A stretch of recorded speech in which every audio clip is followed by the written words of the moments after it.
പാവപ്പെട്ട കുടുംബങ്ങളിലെ ഇത്തരം പെൺകുട്ടികളുടെ ജീവിതത്തിനുമേൽ തീരുമാനമെടുക്കേണ്ടത് മറ്റുള്ളവരാണോ? ഇങ്ങനെ വിവാഹക്കെണിയിൽപ്പെട്ട് അനാഥരാകുന്ന പെൺകുട്ടികളുടെ ഭാവി ആരാണ് സംരക്ഷിക്കുക?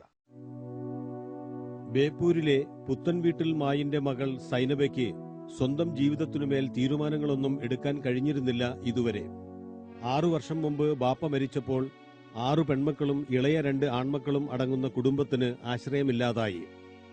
ഈ അവസരം നോക്കിയാണ് കോഴിക്കോട് ഫാറൂഖ് കോളേജിലെ റൗവത്തുൽ ഉലൂം അറബിക് കോളേജിൽ അധ്യാപകനായ സുഹൈർ ചുങ്കത്തറ എന്നയാൾ ഈ കുടുംബത്തെ സമീപിക്കുന്നത്. നാട്ടിൽ മൗലവിയായും വേഷമിട്ടു നടക്കുന്ന ഇയാൾക്ക് സർക്കാരിന്റെ ശമ്പളം പറ്റുന്ന അധ്യാപക ജോലി മാത്രമല്ല ഉള്ളത്. 2003-2004 ഉപ്പ മരിച്ചത്.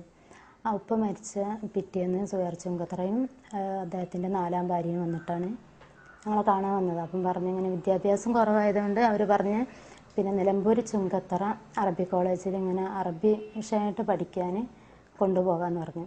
അങ്ങനെ ഞങ്ങൾ കൊണ്ടുപോയത്. ഇനി ഒരു ജ്യേഷ്ഠത്തിന്. അപ്പോൾ ജ്യേഷ്ഠത്തി അവിടെ കുറച്ച് നിന്നിട്ട് ഇങ്ങോട്ട് തന്നെ പോകുന്നു. പിന്നെ ഞാൻ അവിടെ നിന്നൊരു വർഷം കഴിഞ്ഞപ്പോൾ ഒരു ആദ്യമായിട്ടൊരു അറബിനാണ് പെണ്ണ് കാണിക്കാൻ കൊണ്ടുവന്നത്. അപ്പോൾ അവിടെ 3 വർഷത്തെ കോഴ്സാണുള്ളത് അറബിക്ക്. അപ്പോൾ ഒരു വർഷം കഴിഞ്ഞപ്പോൾ പിന്നെ അറബിനെ കാണിക്കാൻ കൊണ്ടുവന്നതിൽ കുറച്ച് പ്രായമുള്ള ഒരാളായിരുന്നു. ഒരു 50 വയസ്സുണ്ടാകും. അപ്പോൾ ഞാൻ ഇഷ്ടമില്ല എന്ന് പറഞ്ഞു. പിന്നെ അവിടുന്ന് ഒരു 2 മാസം കഴിഞ്ഞപ്പോഴാണ് ഈ ഡോക്ടർ അലാവുദ്ദീനെ കാണിക്കാൻ വേണ്ടി പിന്നെ സുഹൈർ മൗലവിൻ്റെ ഫാറൂഖ് കോളേജിലാണ് സുഹൈർ മൗലവി നിൽക്കുന്നത്. 4ാം ഭാര്യൻ്റെ അടുത്ത് 4ാം ഭാര്യൻ്റെ വീട്ടിലേക്ക് എന്നെ കൊണ്ടുപോയിട്ട് കാണിക്കാമെന്ന് അവിടെ ഡോക്ടർ അലാവുദ്ദീൻ ഉണ്ടായിരുന്നു. കണ്ട് ഇഷ്ടമായി. പിന്നെ അപ്പോൾ മൗലവിയും അതിൻ്റെ ഭാര്യയും പറഞ്ഞു പിന്നെ സ്വന്തമായിട്ട് വീടെടുത്ത് തരും, പിന്നെ അതുപോലെ ഗൾഫിൽ കൊണ്ടുപോകും, കുടുംബം രക്ഷപ്പെടും എന്ന് പറഞ്ഞു. അപ്പോൾ ഞങ്ങൾ അധികം കഴിവില്ലാത്തൊരു സമ്മതിച്ചതാണ്. പെൺകുട്ടികളെ വിദ്യാഭ്യാസത്തിനെന്ന് വിശ്വസിപ്പിച്ച് കൊണ്ടുപോയി കല്യാണം കഴിപ്പിക്കുന്ന ഈ സമ്പ്രദായം പരിഷ്കൃത ലോകത്തിന് അമ്പരപ്പുണ്ടാക്കിയേക്കും. ഇവിടെ ഇത് സാധാരണ കാര്യമാണ്. പക്ഷേ അതൊന്നും പുറം ലോകം അറിയുന്നില്ല എന്നു മാത്രം.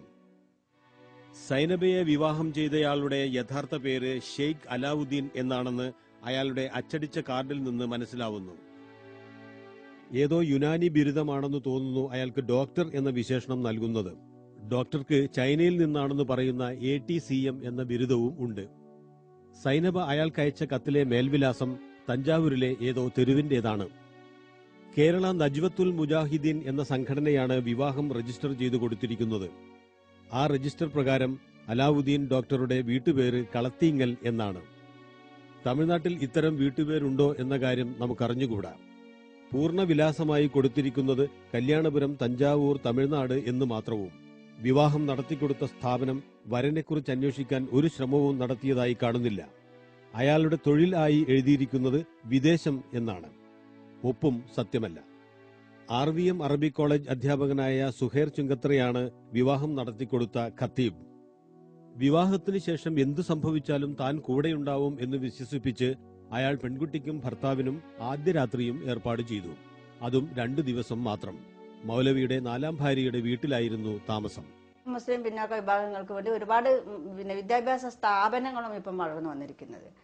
പക്ഷെ അതിന്റെ മറവില് വിദ്യാഭ്യാസത്തിന് മുൻഗണന കൊടുക്കാതെ അതിലപ്പുറം വിവാഹമാണ്. അത് ആരായാലും 2ാം കെട്ടിനും 4ാം കെട്ടിനും തയ്യാറായി നിന്നുകൊണ്ട് 2-3 ദിവസത്തേക്ക് വേണ്ടി വിവാഹം നടത്തിക്കൊണ്ട് പെൺകുട്ടികളെ വിദ്യാഭ്യാസത്തിന് പകരം വിവാഹചന്തയിലേക്ക് മാറ്റി നിർത്തുന്ന ഒരു അവസ്ഥയാണ് ഇപ്പോൾ ഇന്നിപ്പം വന്ന ഈ കഥയിൽ കൂടി പോലും നമുക്ക് മനസ്സിലാക്കാൻ പറ്റുന്നത്. ഇത് ധാരാളം നടന്നുകൊണ്ടിരിക്കുന്ന ഒരു കാലഘട്ടമാണ്. ഇതിനെ നമുക്കൊരു വിവാഹം എന്ന രീതിയിൽ കാണാൻ പറ്റൂല. ശരിക്കും ഇതൊരു വിവാഹത്തിന്റെ പേരിൽ ഒരു ലൈസൻസ് നൽകുക, പെൺവാണിഭത്തിനുള്ള ഒരു ലൈസൻസ് ആയിട്ട് എനിക്ക് മനസ്സിലാക്കാൻ പറ്റുള്ളൂ. ആദ്യ രാത്രികൾ കഴിഞ്ഞുപോയ അലാവുദ്ദീൻ പിന്നെ വന്നത് 1 വർഷത്തിനു ശേഷം. അതും 2 ദിവസത്തേക്ക് മാത്രം. വിവാഹം കഴിഞ്ഞ പെൺകുട്ടിയെ വീണ്ടും അറബിക് കോളേജിലേക്ക് കൊണ്ടുപോകാനായിരുന്നു സുഹൈർ മൗലവിയുടെ ശ്രമം.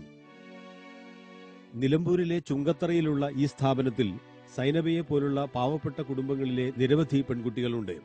അവരിൽ പലരും സൈനബയെ പോലെ ഇഷ്ടമില്ലാത്ത വിവാഹങ്ങൾക്ക് വഴങ്ങേണ്ടി വന്നവരുമാണ്. സുഹൈർ മൗലവിയും പിന്നെ ഇവരുടെ 4ാം ഭാര്യ വന്നിട്ട് ഇടയ്ക്കിടയ്ക്ക് ഇങ്ങനെ കൂട്ടിക്കൊണ്ടുപോകും. അപ്പം ഞാൻ ചോദിക്കുന്നത് എങ്ങോട്ടാ കൊണ്ടുപോകുന്ന. അപ്പം പറയും പിന്നെ ചിലവർക്ക് ഒരുപാട് ആൾക്കാരെ കാണാനുണ്ട് എന്നാ പറയും. പിന്നെ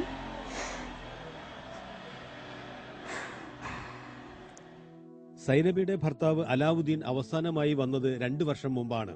അന്ന് ഒരു ദിവസം മാത്രം താമസിച്ചു. ഇനി നിന്നെ വേണ്ടെന്ന് പറഞ്ഞാണ് അയാൾ പോയത്. മൗലവി നിർബന്ധിച്ചിട്ടാണ് താൻ കല്യാണം കഴിച്ചതെന്നും ഡോക്ടർ പറഞ്ഞു. പക്ഷേ മൗലവി ചുമതലകളെല്ലാം കൈയൊഴിയുകയായിരുന്നു. അത് ഒരു കണ്ടപ്പോൾ അവരിതാ പറഞ്ഞത് ഇഷ്ടമില്ല, ഇപ്പം നമുക്ക് എന്ത് ചെയ്യാൻ പറ്റുമോ അത് ഒഴിവാക്കാന്ന് പറഞ്ഞു. അപ്പം അവര് കത്തിൽ കൂടെ വേണമെങ്കിൽ, അതായത് വിവാഹമോചനം നടത്താൻ ഫോണിൽ കൂടെ ചെയ്യാൻ പറഞ്ഞു. അങ്ങനെ ഫോണിൽ കൂടെ അല്ലല്ലോ ഞങ്ങൾ നിക്കാഹ് വിവാഹം കഴിഞ്ഞത്. അപ്പം നേരിട്ടിട്ട് എല്ലാവരും, അപ്പോൾ അവർക്ക് അത് സമ്മതമല്ല, അവരിങ്ങോട്ട് വരൂല നിലവധി നാട്ടിലേക്ക്. ഫോണിലൂടെയോ കത്തിലൂടെയോ മൊഴി ചൊല്ലുക എന്ത് എളുപ്പമാണ്. ഭർത്താവ് അലാവുദ്ദീൻ കുറെ കൂടി എളുപ്പമുള്ള വേറൊരു വഴി കണ്ടെത്തി. അയാൾ തൊലാക്ക് ചൊല്ലാൻ മൗലവിയെ ചുമതലപ്പെടുത്തിക്കൊണ്ട് അറബി ഭാഷയിൽ കത്തയച്ചു. ഈ കത്തിൽ അലാവുദ്ദീന്റെ ഒപ്പ് കാണുക. നദ്വത്തുൽ മുജാഹിദീൻ സംഘടന നൽകിയ വിവാഹ സർട്ടിഫിക്കറ്റിൽ കാണുന്ന ഒപ്പും കാണുക. ഇതിൽ ഏതാണ് വ്യാജം? ഇതിനു മറുപടി പറയേണ്ടത് മൗലവി സുഹൈർ ചുങ്കത്തറ കൂടിയാണ്. ഈ സുഹൈർ ചുങ്കത്തറ എന്ന് പറയുന്ന മതനേതാവ്, അയാൾ മതനേതാവ് എന്ന് പറയാൻ പറ്റില്ല. ഇത്തരം ഒരു അവസ്ഥ കണ്ട സ്ഥിതിക്ക് ഒരിക്കലും നമുക്ക് മതനേതാവ് എന്ന് പറയാൻ പറ്റില്ല. അയാളൊരു ദുഷ്ടനാണെന്ന് എനിക്ക് പറയാൻ പറ്റുക. കാരണം അത്തരത്തിൽ ഇത്ര പാവപ്പെട്ട പെൺകുട്ടി നിങ്ങൾ കണ്ടില്ലേ അവരെ കരച്ചില്ലേ? ഈ സങ്കടമൊക്കെ ആരാ കാണാ?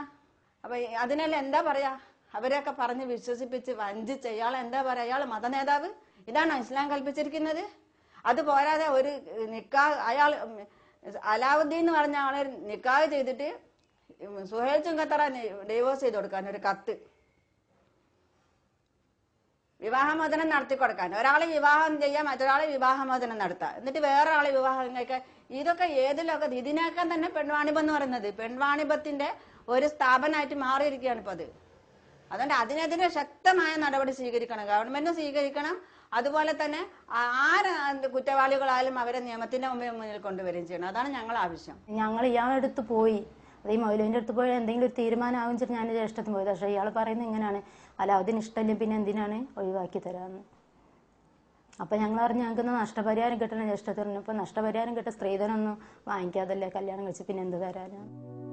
ഭർത്താവിൽ നിന്ന് മൗലവി സുഹൈർ ധാരാളം പണവും സാധനങ്ങളും വാങ്ങിയതായി സൈനബ ആരോപിക്കുന്നു. മൗലവിയുടെ 4ാമത്തെ ഭാര്യയുടെ ഭീഷണിയാകട്ടെ അലാവുദ്ദീനെ 4ാമതും കെട്ടിക്കും എന്നാണ്. അതെന്റെ ഭർത്താവിനെ പറഞ്ഞിട്ടുണ്ട്, ഒരുപാട് പൈസ നഷ്ടപ്പെട്ടിട്ടുണ്ട് എനിക്ക്. ഇയാള് സൗദിയിൽ പോകുമ്പോൾ എപ്പോഴും ഇവരടുത്ത് ചെന്നിട്ട് കാശ് വാങ്ങിക്കും, എല്ലാ സാധനങ്ങളും. ഗൾഫിൽ നിന്ന് കല്യാണം കഴിഞ്ഞിട്ട് ആദ്യം ഇയാൾക്കാണ് ഓരോ സാധനങ്ങൾ അയച്ചു കൊടുത്തിട്ടുള്ളത് ഗൾഫിൽ നിന്ന്. ഇപ്പോൾ സൈനബയുടെ ദാമ്പത്യ ജീവിതത്തിന്റെ അർത്ഥം എന്താണ്? അവൾക്ക് ഭർത്താവ് എന്ന് പറയുന്ന ആളിൽ എന്തെങ്കിലും അവകാശമുണ്ടോ? അവളുടെ ജീവിതം ഈ വഴിക്ക് തിരിച്ചുവിട്ടവർക്ക് ഒഴിഞ്ഞു നിൽക്കാനാവുമോ? ഇനിയിപ്പോ ഇവരെ രണ്ടാളും പിടിക്കണം, അതായത് അലാവുദ്ദീന് സുഹൈർ ചുങ്കത്തറ പിടിച്ചിട്ട്. അതുപോലെ എന്റെ അനുഭവം ഇനി ഒരു പെൺകുട്ടിയൊക്കെ ഉണ്ടാകാൻ പാടില്ല.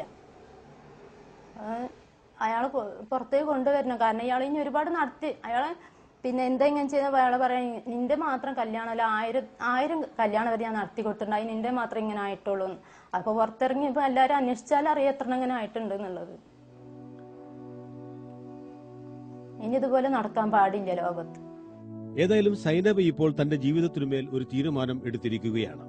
തനിക്ക് നഷ്ടപരിഹാരം നൽകണമെന്നും തന്നെ വഞ്ചിച്ചവർക്കെതിരെ നടപടി വേണമെന്നും സൈനബ പോലീസ് മേധാവികൾക്ക് നൽകിയ പരാതിയിൽ പറയുന്നു.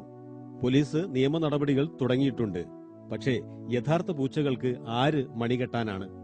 സ്ത്രീയുടെ ശരീരം അവർക്ക് 2 ദിവസത്തേക്ക് കാഴ്ച വെച്ചിട്ട് പിന്നെ എന്തായാലും കുഴപ്പമില്ല.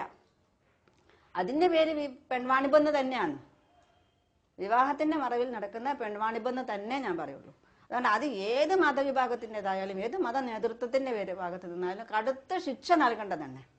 അത് എത്ര വരെ പോയാലും അതിനെന്ത് വില കൊടുക്കേണ്ടി വന്നാലും ഇത്തരത്തിൽ അനാഥരായ പെൺകുട്ടികളെ വീണ്ടും സംരക്ഷണം തേടിയെത്തുന്ന സ്ഥാപനങ്ങളിൽ നിന്ന് അവരെ വീണ്ടും തെരുവിലേക്ക് ഇറക്കുന്ന ഒരവസ്ഥയിലേക്കാണ് വരുന്നതെങ്കിൽ അത്